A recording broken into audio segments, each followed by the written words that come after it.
Hey there, bibliophiles and those raising bibliophiles. Are you trying to figure out which books are worthy of your children to read and which ones are probably worth a pass? Well, join me for this week's book review and I'll let you know if the newest book should be added to your to-read list or your bad book list. Today's book review is a wonderful middle grade novel called The Bletchley Riddle, and this is co-authored by two fabulous middle grade readers. They also are writers. They also write young adult fiction and nonfiction and historical fiction books as well. Both of them mainly, I guess I would say, historical fiction, and this really goes along with it. Steve Sheinkin has written some nonfiction for middle school and young adult readers. But we have Sepetys, if I'm saying that correctly, and Steve Sheinkin have co-authored this book. And when I saw that this book, I've read a lot about the past year. So if you've read The Enigma Girls or seen my review for that or a few other things, I've definitely read other things that are in this same genre, about the same place. However, the fact that this was written by these two authors, I'm going to be honest, that's the sole reason that I picked it up, because I have really enjoyed other things I've read of Ruda's, and then obviously Steve Sheinkin. If you've followed me for a little while, you see I have quite a few things of his. One of the things I loved about this story, so it's set in World War II, obviously at Bletchley Park, but it's narrated in first person with two characters. And so it goes back and forth between the two characters. And I'm just going to read you a little bit of the opening for each of the characters. So it's a brother-sister pair. And so the beginning chapter is by Jacob. He says, the first things first, the riddle, or a riddle, I apologize. A traveler crosses a border into enemy territory. We're talking ages ago, ancient times, warring kingdoms, that sort of thing. The traveler is stopped by soldiers. It's their job to make sure no one carries any secret messages. They search the man, strip him bare, run fingers through his hair. The man is clean. He pulls on his clothes, goes on his way. But he does have a hidden message. Where? I've given you a clue. No, it's not in his brain, not in his body. Though that can work. It's a classic spy trick. There's this story from the American Revolution where a British spy is caught sneaking through American lines. The Yanks suspect him of carrying secrets. They force him to drink some horrid potion. And next thing you know, the poor chap's evacuating from both ends. Sure enough, out pops a silver bullet. There is no ordinary bullet. It's hollow and can be unscrewed. Inside is a tiny folded note. So there's a little bit more to Jacob from there, but that's the beginning of Jacob. And then we have the beginning of Lizzie.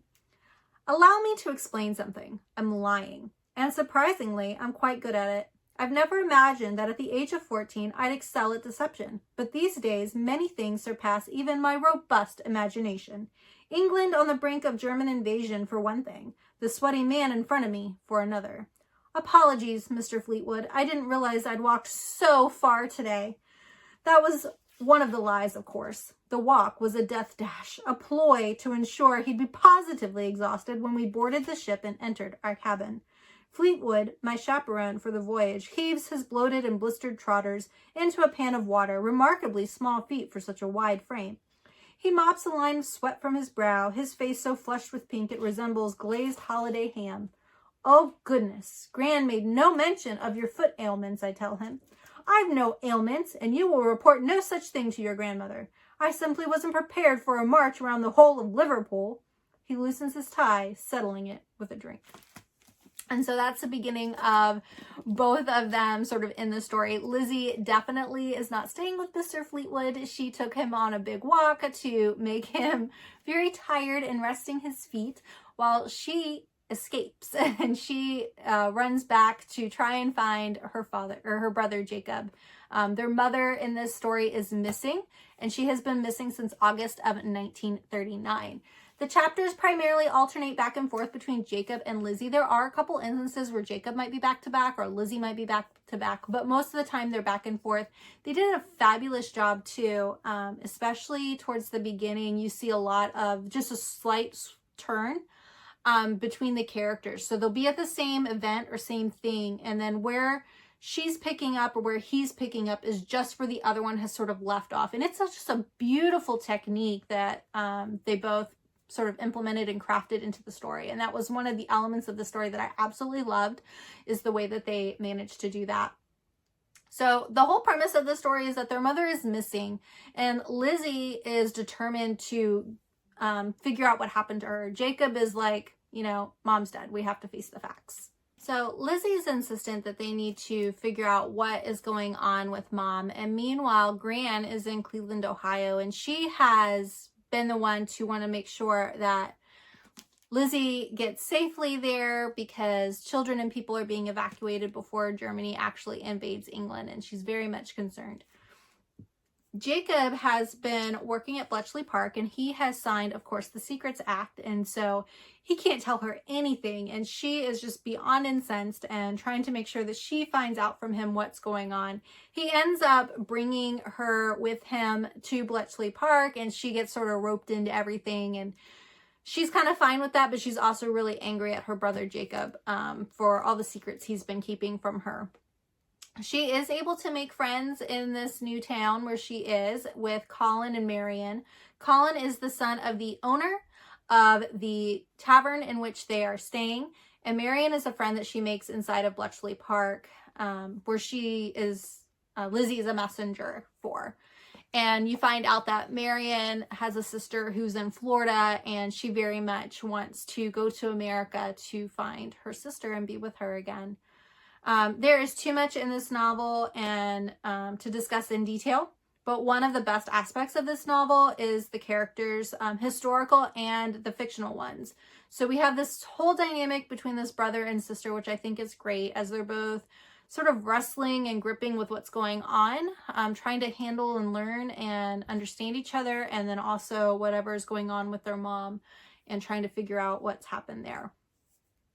So there is a lot of engagement with that, and they're pretty fun. I thought they were fun and engaging. Lizzie is precocious. She doesn't know when to stop. She's a very straightforward talker, and she says that that's the American in her because her mom's American. Jacob and Lizzie, but are both hiding secrets, and they're both hiding secrets that they know about their mom. And so that's fun as a reader, seeing when all of those things sort of come together. There are also realistic characters, not characters, I guess I should say, but the realistic people who worked at Bletchley Park that a lot of people know about. So you'll see them in this story and their interactions with them and talking with them. Aspects that might concern some parents, depending on the age of your reader, is that the story does open with that spy message that's like, you know, came out someone's rear end. So I think that's kind of funny for some people, but depending on how young your reader is, that may be like kind of a little much. Jacob and Lizzie are partly Jewish, and then their mother's American. And so there are a few mentions negative towards them because of their Jewish heritage. Willa is their only parent. That's the mom. And Lizzie has, made that pledge that she's going to figure out what happened to her.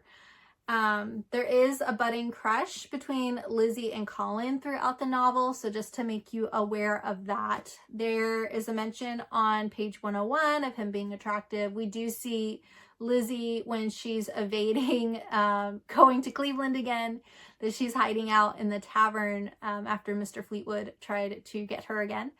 And in this instant, she's been staying in his room, but Colin hasn't. So he's been staying somewhere else because he's a gentleman. And so there is a mention of Lizzie kind of making a joke to his parents, that she wouldn't try to tarnish his purity. So you'll see the mentions, and I do give the page numbers for those in my review. So definitely go check that out, just to kind of peruse and make sure that this is appropriate for your reader and what your family, your standards are. There are a few mentions also of there's a girl Beryl of her liking Jacob. We don't really see anything develop in that aspect of the story. It's mainly between Lizzie and Colin. A couple times you do have the phrase of all hell breaking loose presented in the book, but other than that, one reference, you're not going to find any other profanity in this particular book, which is one of the things that I do appreciate about these authors and trying to keep their writing clean for young readers.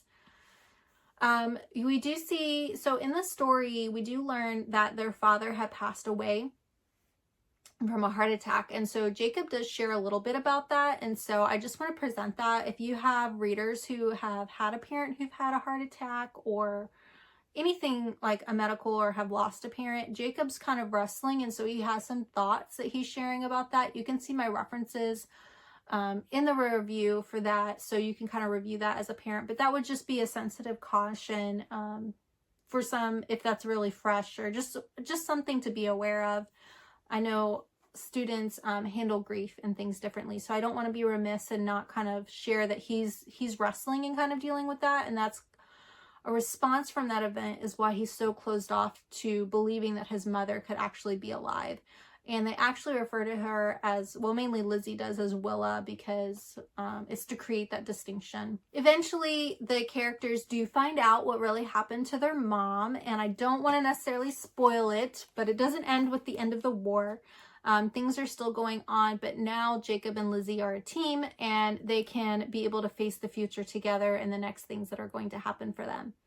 I really enjoyed the novel. I couldn't wait to finish it. It was just one of those that once I started, I just couldn't put it down. I just wanted to see how the story was going to end. So if you have readers who love historical fiction, who love World War II, even riddles and mysteries, I would definitely add this to your to-read list. The story is clean. There isn't anything unsavory. I would probably wait until like 13 or so as far as the reading age. I know that it's recommended a little bit younger, but I think given the nature of some of the topics and some of what's on there, you may, again, look at that, decide for yourself. I could see where, you know, maybe starting at 13 would be an appropriate age for your children. So hopefully you enjoyed this book review. Please join me next week for next week's book review.